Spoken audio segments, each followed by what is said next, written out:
Continue with chapter accounting for partnership firms fundamental. In this video we are going to discuss question number 80. XYZ entered into partnership on 1st October 2019 to share profits in the ratio of 4:3:3. XYZ तीन partners हैं, उन्होंने 1 अक्टूबर 2019 को अपना business शुरू किया और उनकी profit sharing ratio है 4:3:3. X personally guaranteed that Z's share of profit after charging interest on capital at the rate 10% per annum would not be less than rupees 80,000 in a year. अब X ने personally guarantee दी है Z को कि उसका जो profit का share है interest on capital देने के बाद 10% पर एनम 80,000 से कम नहीं होगा एक साल का. अब देखो, जो हमने क्वेश्चन नंबर 70 और 79 पढ़ा उसमें किसी ने कोई गारंटी नहीं दी, तो रिमेनिंग पार्टनर ही गारंटी को पूरा करते हैं. बट इस क्वेश्चन में सिर्फ एक्स है जो पर्सनल गारंटी दे रहा है. उसने जेड को बोला अगर तेरा प्रॉफिट वो साल का पूरा नहीं होगा तो मैं तेरा प्रॉफिट जो है वो पूरा करके दूंगा. मतलब कि X is responsible only for the deficiency if arises. Capital contributions were X ₹3 lakh, Y ₹2 lakh and Z ₹1,50,000. तीनों की आपको कैपिटल गिवन है. Profit for the year ended 31 March 2020 was ₹1,60,000. Profit भी आपको गिवन है 1,60,000 का. And prepare profit and loss appropriation account, और आपको बोला गया है profit and loss appropriation account बनाना है. So profit and loss appropriation account पहले ही रेडी है एज यू कैन सी.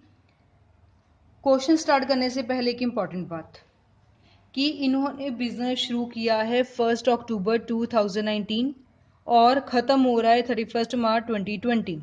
मतलब अक्टूबर, नवंबर, दिसंबर, जनवरी, फरवरी, मार्च, सिर्फ 6 मंथ बिजनेस चला. तो खर्चा भी हम सिर्फ 6 मंथ्स का ही डालेंगे. आपको जो इंटरेस्ट ऑन कैपिटल का रेट दिया है ये 10% पर एनम है, पूरे साल का है. जब पूरे साल बिजनेस ही नहीं हुआ तो पूरे साल का इंटरेस्ट भी नहीं देंगे, सिर्फ 6 मंथ्स का आपको इंटरेस्ट दिया जाएगा. सो प्रॉफिट एंड लॉस अकाउंट में, एप्रोप्रिएशन अकाउंट में सबसे पहले हम नेट प्रॉफिट लिखते हैं. सो बाय नेट प्रॉफिट, ये आपको क्वेश्चन में गिवन है 1,60,000. सो लिख लिया 1,60,000. एक खर्चा आपको गिवन है, खर्चे हमेशा डेबिट साइड आते हैं. To interest on capital account X Y Z. X की कैपिटल है 3 लाख, वाई की कैपिटल है 2 लाख, जेड की कैपिटल है 1,50,000. Rate of interest on capital is 10%, 10%, 10%. But हमने इंटरेस्ट सिर्फ 6 मंथ्स का देना है क्योंकि बिजनेस हुआ ही अक्टूबर में स्टार्ट. अगर 6 मंथ बिजनेस हुआ है तो इंटरेस्ट भी 6 मंथ्स का ही बनता है. So multiply 6/12. एक्स का सॉल्व करके हमारे पास आ जाएगा 15,000, वाई का आ जाएगा 10,000 और जेड का आ जाएगा 7,500. तीनों को प्लस किया, ये हमारे पास आ गया 32,500. क्वेश्चन में आपको एक ही एक्सपेंस गिवन था, इंटरेस्ट ऑन कैपिटल, वो भी हमने लिख लिया. इसके बाद और कुछ भी नहीं गिवन. अब हमने बैलेंसिंग करनी है. क्रेडिट साइड बन रहा है 1,60,000, डेबिट साइड बन रहा है 32,500.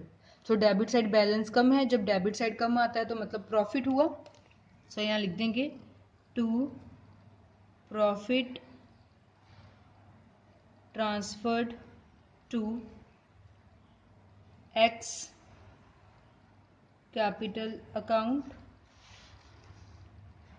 वाइज कैपिटल अकाउंट, जेड्स कैपिटल अकाउंट. पहले प्रॉफिट देखिए कितना आ रहा है. 1,60,000 में से 32,500 माइनस किया तो ये आपके पास माइनस करने के बाद आएगा 1,27,500 और दोनों साइड इक्वल हो जाएंगी. Debit and credit 1,60,000, 1,60,000. अब ध्यान से करना है क्वेश्चन क्योंकि डिस्ट्रीब्यूशन की बात आ गई है. आपको एक्स वाई जेड की रेशो गिवन है 4:3:3. सो मैं नीचे कैलकुलेट करती हूँ. एज अ वर्किंग नोट, क्योंकि फॉर्मेट के अंदर हमारे पास ज़्यादा स्पेस नहीं होती इसलिए। x ratio y ratio z 4:3:3। Profit हुआ 1,27,500। इसको हमने बांट दिया x y z में। 1,27,500 मल्टीप्लाई 4, 4 + 3 + 3 आपके पास आ गया 10, 4/10, 3/10, 3/10, 4/10, 1,27,500 3/10, 1,27,500 3/10। इसको सॉल्व करके x का शेयर जो है वो बन रहा है 51,000, y का बना 38,250, z का बना 38,250। अब गारंटी वाला पार्ट अराइज हुआ। हमने क्वेश्चन में z को कितनी गारंटी दी थी?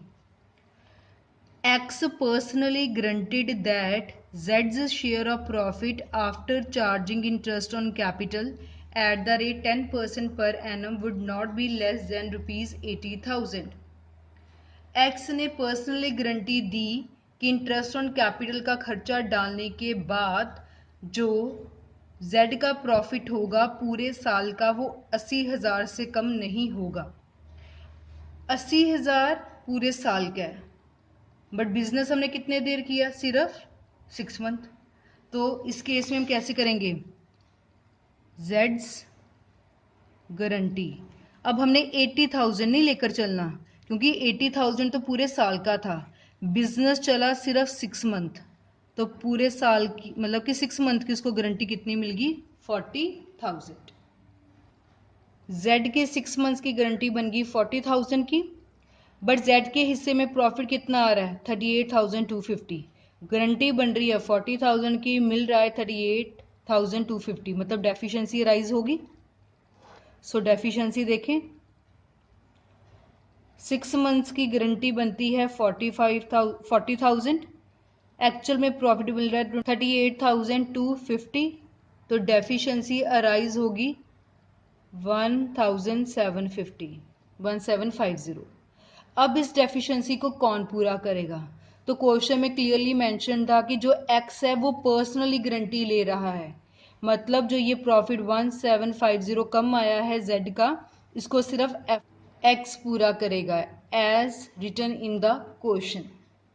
सो x का प्रॉफिट बन रहा था 51,000, इसमें से अब उसने गारंटी पूरी करनी है, तो इसमें से माइनस कर देंगे 1750, तो माइनस करने के बाद x का प्रॉफिट बच गया 49,250, और जो z है उसको 1750 मिल जाएगा और उसकी डेफिशिएंसी पूरी होकर आ जाएगी 40,000। इस क्वेश्चन में सिर्फ x ने पर्सनली गारंटी दी थी, तो सिर्फ x में से माइनस हुआ और z को मिल रहा है तो प्लस हो गया। ये डिटेल हम यहाँ भी शो कर सकते हैं कि पहले x का प्रॉफिट बना था 51,000, इसमें से इसने 1750 जो गारंटी दी थी वो उसको देना पड़ेगा, माइनस कर दिया, और माइनस करने के बाद आ गया इसका प्रॉफिट 49,250। y के हिस्से में बन रहा था 38,250, इसने कोई गारंटी नहीं दी तो इसमें से कुछ भी माइनस नहीं होगा। z का भी बन रहा था प्रॉफिट 38,250, बट इसको गारंटी दी गई थी 40,000 की, कम बन रहा था तो x से इसको मिला 1750, क्योंकि इसने पर्सनल गारंटी दी थी और इसकी 40,000 की डेफिशिएंसी पूरी हो गई। सो जो दे रहा है उसमें माइनस, जिसको मिल रहा है उसमें प्लस।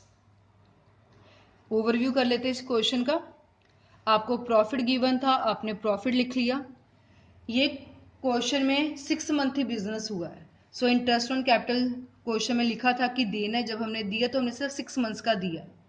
फिर हमने नॉर्मली जो प्रॉफिट हमारे पास आया 1,27,500 उसको पार्टनर्स में डिस्ट्रीब्यूट कर दिया। Z को पूरे साल की गारंटी दी गई थी 80,000, जब बिजनेस ही 6 मंथ हुआ तो हमने 6 मंथ्स की गारंटी निकाली, ये आ गया 40,000। अब एक्चुअल में इसका प्रॉफिट बन रहा था कम और गारंटी बन रही थी ज़्यादा, डेफिशिएंसी आ गई 1750। एक्स ने पर्सनली गारंटी ली थी कि जेड की डेफिशिएंसी को वो पूरा करेगा, सो एक्स में से माइनस कर दिया और वाई में प्लस कर दिया, as shown in the profit transfer to partners capital account. So this was about question number 80 related to guarantee of profit to a partner.